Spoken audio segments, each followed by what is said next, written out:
Salut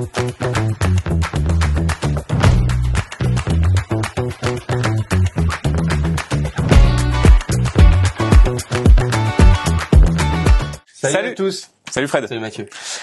On est dans un DLV un peu spécial, on va vous donner notre avis sur un seul jeu plutôt que 3, on essaye des choses cet hiver, voilà. Dites-nous s'il vous plaît en commentaire, en tout cas on va vous donner notre avis sur un jeu auquel on a joué tous les deux. De quoi il s'agit? Il s'agit d'Endeavor Eau Profonde, vous savez déjà, vous avez déjà cliqué sur la vidéo alors qu'on avait mis la vignette. C'est vrai ça, vous êtes intelligent. Et il s'agit d'une édition évoluée, en effet, Endeavor, le premier du nom, c'est un jeu qui date de 2009, qui a eu une réédition en 2018, une version un petit peu améliorée, et cette année, on a vu débarquer Eau Profonde, qui est une déclinaison qui reprend une partie du mécanisme de base pour en faire un petit peu de choses, une version un petit peu évoluée. Est-ce que tu peux nous pitcher ça? Ouais, carrément. Alors, Endeavor Eau Profonde, donc c'est un jeu qui peut se jouer en compétitif ou en coopératif, et ça c'est vraiment une des grosses différences, on en parlera un petit peu plus tard. Et c'est un jeu dans lequel on va, prendre un submersible et aller sous les mers pour les cartographier, pour également faire des recherches, pour sauvegarder des espèces animales. Et on va faire ça avec la séquence bien connue de Endeavor, qui est que au début de chaque manche, on va récupérer un membre d'équipage qui est une tuile qu'on va venir placer chez nous, qui peut avoir un effet quand elle arrive chez nous, typiquement monter nos statistiques, on a 4 statistiques. Ensuite, on va générer des jetons d'action, retirer certains jetons d'action, mais pas forcément tous, ça dépend de nos scores sur des pistes, de nos personnages, et ensuite on passera à une phase d'action dans laquelle, chacun à son tour, on viendra faire une action en bloquant une action de l'un de nos spécialistes, d'un de nos ouvriers. Et donc, en fait, on va avoir une vraie économie qui va se jouer autour de nos pistes, autour de ces jetons d'action et de ces ouvriers. Parce que malheureusement, si à la fin de la manche, vous n'avez pas assez de jetons d'action, vous pourrez pas tout faire. Et si jamais vous n'arrivez pas à retirer de jetons d'action de vos ouvriers, vous pourrez faire aussi moins d'actions. Donc, il y a un vrai enjeu là-dessus. Et donc, avec tout ça, on va essayer de réaliser des actions pour cartographier les mers, pour étendre la carte des mers. Finalement, c'est un thème complètement différent du premier Endeavor, mécaniquement qui est assez différent. Qu'est-ce qu'on retrouve, qu'est-ce qu'on ne retrouve pas? Alors, ce qu'on va retrouver, c'est véritablement ce système d'action avec les jetons d'action et également le tableau d'amélioration de personnages qu'on va pouvoir prendre dans notre équipe. Ça, c'est vraiment ce qui va rester. Mais en fait, tu vas retrouver beaucoup de l'ADN du jeu parce que dans le jeu de base, on faisait une conquête. C'était vraiment une conquête coloniale qu'on allait mener. Et donc, en fait, on allait récupérer, on allait se placer sur des tableaux, on allait voyager. Et finalement, on avait un petit peu ce qu'on retrouve dans le jeu, sauf que là, en fait, on va plonger, on va découvrir l'univers petit à petit. Et ça, c'est un des gros changements, ce qui fait que la mise en place, elle est beaucoup plus agréable. On a juste quelques tuiles à placer et ensuite, on est prêt à jouer. C'est beaucoup plus clé en main, finalement. Ouais. Et il y a un côté exploration, donc on ne sait pas ce qui va se passer après, qui est une nouveauté qui est vraiment intéressante. Oui, et puis en même temps, tu peux gérer un petit peu, à chaque fois que tu vas découvrir une nouvelle tuile, tu vas sonariser, tu vas récupérer 2 tuiles d'une profondeur donnée, et tu peux dire, tiens, les récompenses de cette tuile m'intéressent plus que l'autre, ou alors, oui, mais attends, l'autre, elle a quelque chose qui m'intéresse un peu plus. Tu vas parfois avoir une profondeur variable, donc tu pourrais choisir une tuile qui est inaccessible pour tes adversaires. Bref, il y a vraiment pas mal de choix là-dedans. Et les tuiles, elles ont des petits effets un peu particuliers. Leur agencement va être important aussi. T'as une épave dans laquelle tu vas pouvoir trouver plus de petits trésors et d'espèces qui sont cachées. T'as des bancs de méduses, t'as des tourbillons d'eau froide. Il y a plein de choses qui vont se passer. Et en fait, c'est un écosystème qui a une petite vie. Moi, j'ai trouvé ça vraiment assez convaincant et à chaque fois un peu enchanteur.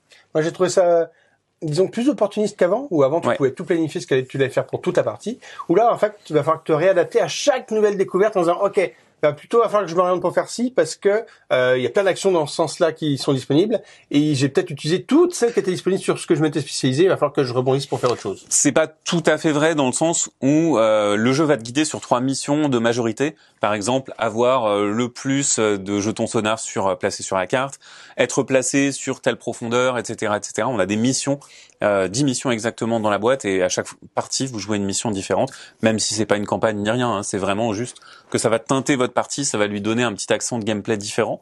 Et donc, finalement, tu sais déjà que tu as un truc sur lequel tu vas avoir de la vigilance. Tu as ces 3 critères de mission sur lesquels tu sais que tu vas pas pouvoir jouer sur les 3 tableaux à la fois, mais globalement, tu vas faire attention un peu. Et Et ça va créer quand même des points d'interaction. Et du coup, tu peux nous parler un peu de ce coop? Qu'est-ce que ça change? Qu'est-ce que ça apporte de bien? Eh ben, le coop, alors qu'est-ce qui change? Eh ben, finalement, pas grand-chose dans les règles, parce qu'au final, tu dois juste accomplir 4 objectifs sur les 7. Alors, ça dépend. Si tu veux faire vraiment le coop très dur, il faut réussir les 7 sur les 7. Donc, il y a des objectifs. Il y a un objectif de score. Donc, il faut avoir simplement du score en plaçant des jetons sur une piste impact. Il y a aussi les objectifs de la mission en cours, et il y a des objectifs aléatoires qu'on va révéler tour après tour. Et donc forcément, il va falloir s'adapter un petit peu, essayer de composer un plan de jeu en essayant de potentiellement abandonner un objectif qui est trop difficile, ou alors de se dire peut-être qu'on peut faire ça puis ça, mais ne pas trop investir d'efforts non plus. Bref, il y a quand même pas mal de choses à faire dans le coopératif. Et surtout, il y a quelque chose qui vaut pour le compétitif et le coopératif. Il y a la possibilité de sauver des espèces. Et quand vous sauvez des espèces, eh bien, il y a parfois des bonus de connexion. Si vous êtes tout seul, vous gagnez le bonus de connexion une fois. Si vous êtes avec un adversaire ou un coéquipier, si vous jouez en coop, les deux le touchent. Donc il y a de l'entraînement positif, que ça soit en compétitif ou en coopératif. Ce qui fait que on doit se coordonner aussi en coopératif pour maximiser le gain de ressources et avoir ces possibilités de respiration où on se dit cool, on peut faire ça ensemble, on va dépenser moins de ressources pour avoir plus de progression sur nos pistes, plus de points d'impact, et ça c'est vraiment un truc très très satisfaisant qui fait que on sent que la coopération fonctionne. C'est pas juste de la coordination, là vraiment il y a un bénéfice à travailler ensemble. Ouais. Alors, vu que c'est une version évoluée, je pense que c'est le moment de parler de la comparaison entre l'Endeavor classique, le jeu de la voile, et l'Endeavor eau profonde. Personnellement, je suis quelqu'un qui avait beaucoup apprécié l'Endeavor classique. J'ai adoré aussi. J'adorais ce jeu-là, et quand j'ai vu la nouvelle version arriver, alors, à la fois j'étais curieux de savoir ce qu'ils avaient fait, à la fois j'étais un peu méfiant. Et clairement, quand on a fait la partie, j'étais plutôt du côté des vieux cons qui disent c'était mieux avant. Parce que j'ai pas retrouvé tout ce qui m'a plu dans Endeavor dans la version nouvelle. En effet, j'aimais bien cette tension énorme qu'il y avait avec les petites pistes où il fallait se prendre avant les autres. Ouais, la piste d'exploration avant d'ouvrir les continents, exactement, et qui était bloquée cool, au bout d'un moment. Et ça, avec la majorité qu'on découlait, ça je l'ai pas trouvé. Et ça m'a un peu manqué en me disant c'est pas Endeavor, il y a pas ça. Et vraiment en mode fixette. Mais à côté de ça, il y avait plein de choses qui étaient bien. C'est plus fluide. L'installation est ouf, le côté exploration, c'est beaucoup mieux.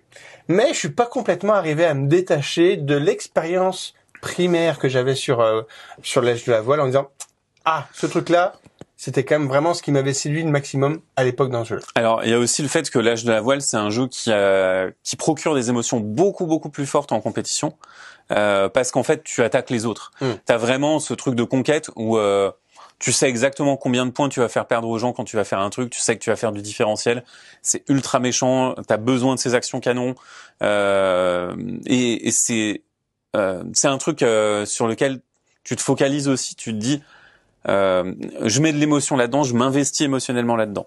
Et donc il y a ça. Il y a le fait que il y a le traitement du thème aussi. Oui. C'est un thème historique qui est très fort, avec donc effectivement la colonisation. On te fait comprendre que tu es une grande puissance européenne. T'es pas gentil. Qui est pas vraiment gentil et qui va potentiellement choisir ou pas de servir de l'esclavage.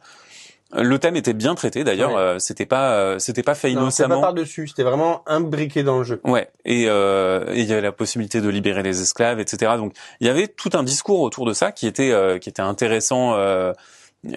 Parce que ça mettait pas les choses sous le tapis tout en n'étant pas manichéen. Maintenant, moi je trouve que Eau Profonde est plus moderne. Je suis assez d'accord. En fait, le précédent nous a marqué grâce à ses émotions, et c'est ça qui fait qu'on l'a gardé pendant des années en tête et qu'on peut comparer encore maintenant parce qu'on y pense encore. Mais si on fait fi de ses émotions, le traitement qui a été apporté Eau Profonde, il colle à un jeu de 2024 avec quelque chose de plus intuitif, plus simple, peut-être moins méchant et moins direct, donc un peu plus lisse, mais plus facile à mettre en place et plus récompensant. Oui, clairement, l'âge de la voile, il avait vraiment ce côté sec de regarde, voilà, on fait les points, c'est les points des connexions, c'est les points des forts qu'on a capturés, etc. Là, on a beaucoup plus de points un peu partout. Il y a aussi moins de facilité à lire la victoire. On sait pas parce que vraiment il y a pas mal de choses partout. Et il y a des choses qui sont exploitées qui n'étaient pas exploitées dans l'âge de la voile, notamment le fait que nos membres d'équipage peuvent progresser, ils peuvent gagner en expérience et devenir des versions améliorées d'eux-mêmes. Et en fait, c'est hyper satisfaisant. On dit, regarde, je vais faire un journal, donc j'ai fait des recherches scientifiques, donc mes scientifiques progressent. Il y a un tout thématique qui marche vraiment très très bien et qui moi me satisfait pleinement. Et j'entends complètement ce que tu veux dire. Après, j'ai Endeavour, l'âge de la voile à la maison. Jamais je m'en sépare. C'est un chouchou. J'adore y jouer. Je sors pas tous les 4 matins parce qu'il faut avoir le public joueurs, et la motive soi-même voilà. Mais voilà, ils ont pas la même place dans ma ludothèque alors que c'est le même système de jeu. C'est pas le même jeu. Et je pense que finalement, c'est un petit peu ça dont il faut parler, c'est que ce nouvelle version n'est pas destinée à satisfaire les anciens joueurs. Ceux-là, ils se contenteront du jeu qu'ils avaient avant. Mais ce jeu, finalement, est très très bien pour pouvoir accéder à un nouveau public qui ne connaît pas l'ancien et qui n'a pas besoin de cette interaction un petit peu difficile et sèche, mais qui propose un système très intéressant et beaucoup plus accessible et récompensant. En tout cas, moi, je le recommande aussi en coop. Après, en coop, alors j'ai joué à plusieurs comptes de joueurs, plusieurs configs. Je le préfère à moins de joueurs en coop et à plus de joueurs en compète. D'accord. Parce que dès que tu commences à être beaucoup en coopération, tu te noies beaucoup dans des discussions de coordination et au final c'est beaucoup plus difficile d'arriver à un consensus de décision, alors que quand t'es deux, tes objectifs ils sont plus faciles à prioriser, c'est plus intéressant d'être ensemble dans cette coopération un peu coude à coude, à se dire viens on y va, on fait ça, d'ajuster au moment où t'as un petit revers, alors que à plusieurs la compétition marche très bien aussi. Je dirais même, moi je préfère jouer à plusieurs en effet en compète parce que l'exploration elle est trop minorée à deux. Oui. On a fait une partie à deux l'autre fois et c'est vrai qu'on découvre pas beaucoup de plaques, c'est un peu frustrant. On aimerait qu'il y ait plus de choses que découvertes et c'est pour ça vaut mieux être 3 à 4 joueurs autour de la table. Après c'était aussi un défaut d'expérience. Moi je crois que c'était ma deuxième partie quand on a joué tous les deux et je me suis aperçu en progressant dans le jeu. Alors effectivement à moins de joueurs on découvre moins de tuiles et donc on va potentiellement moins profond, mais on s'aperçoit petit à petit qu'il y a des façons d'aller plus profond plus vite et que c'est plus récompensant, mais ça demande une prise de risque qui est différente. Il y a quand même des trucs, mais effectivement nous on s'est développé de manière très horizontale et pas forcément verticale. Exactement. Mais du coup envie de rejouer pour découvrir d'autres configurations et d'autres manières de jouer. Avec plaisir. Ouais. C'est dit. Et voilà pour cet avis, donc un avis plutôt positif, même si Fred et moi restons attachés à l'ancienne édition, à l'âge de la voile. On a beaucoup aimé Eaux Profondes. Une belle réalisation, même si elle ne correspond pas à la même expérience. Voilà pour ce jeu. N'hésitez pas à commenter pour nous donner votre avis, parce que nous, on est toujours très curieux de lire votre avis, si vous avez joué ou juste envie de jouer ou pas. On vous lira et on vous répondra en commentaire. Maintenant, si vous voulez soutenir nos autres contenus, vous pouvez les partager, vous pouvez les liker et vous pouvez également les soutenir sur notre plateforme de Tipeee. Allez, on se dit à la prochaine. Salut! Ciao!